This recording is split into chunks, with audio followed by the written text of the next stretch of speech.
Assalamualaikum warahmatullahi wabarakatuh. Unsur yang kedua yang berkaitan dengan kesehatan adalah yang menurut Bloom adalah masalah psikis, masalah kejiwaan. Jadi di sini keyakinan kesehatan ini berasal dari jiwa. Jadi dalam agama Islam ada semacam ungkapan bahwa sehat atau sakitnya seseorang itu sangat tergantung dari pikiran. Ya, jadi saya kira kita sudah membahas mengenai psikokultural maupun psikospiritual.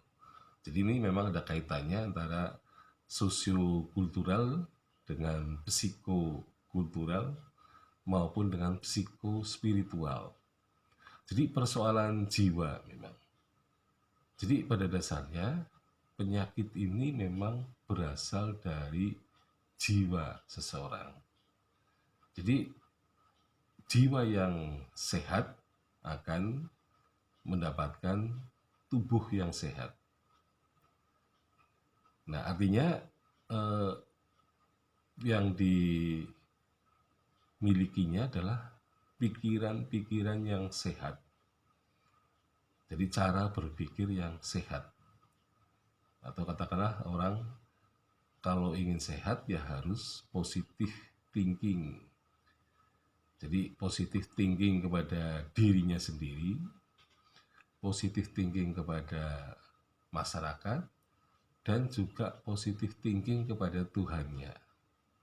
Jadi seseorang itu tidak boleh suudon ya. Pertama, suudon yang paling parah adalah suudon bahwa Tuhan itu tidak adil ketika memberikan penyakit yang berat pada dirinya. Nah, ini suatu sikap yang dilandasi oleh suudon ya, sikap kejiwaan dari kejiwaan ini. Nah, juga termasuk suudon terhadap masyarakat atau pada orang lain. Nah, oleh karena itu suudon itu sangat jelek ya.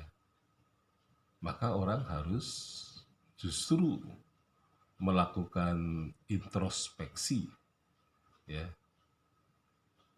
Sebenarnya apa yang menjadi sebab penyakit yang diidapnya itu?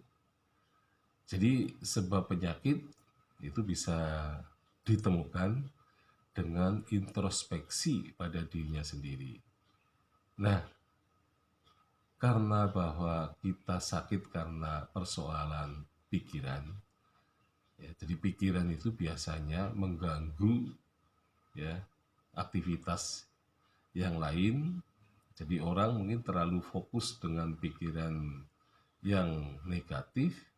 Nah, sehingga kemudian ia misalnya tidak makan secara teratur ya, karena ketika pikiran terganggu, dia merasa bahwa perutnya selalu kenyang ya.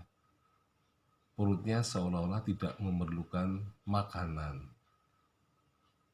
Nah, sehingga karena kurang makan, karena banyak pikiran, maka lama-kelamaan kekuatan fisik itu menjadi lemah. Ya. Bahkan bisa menimbulkan penyakit-penyakit lain seperti MAH misalnya, atau juga terkena penyakit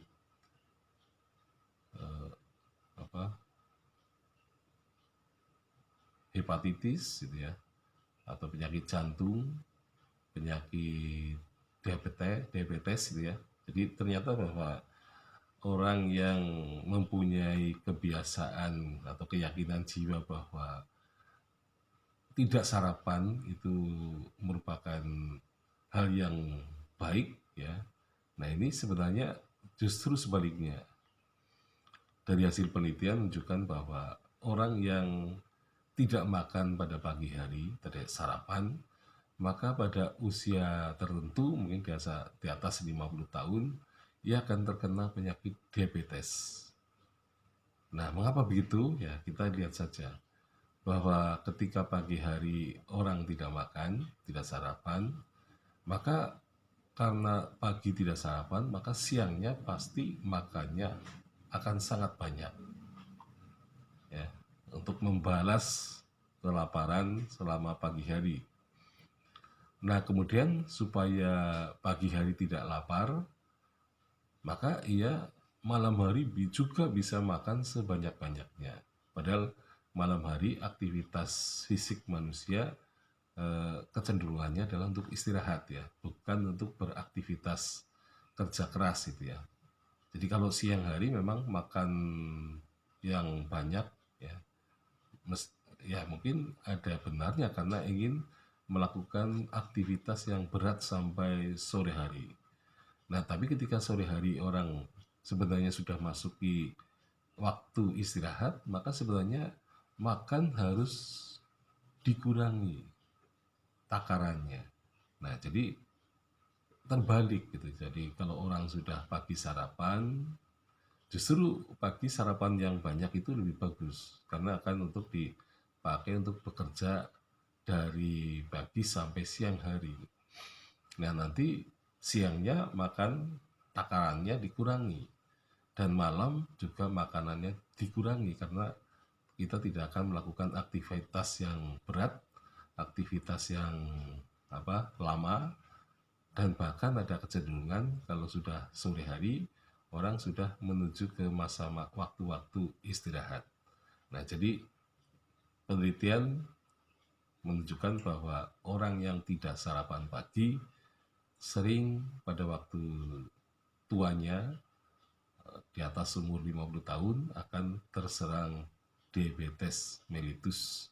Jadi itu merupakan suatu gaya hidup yang sebenarnya keliru, ya.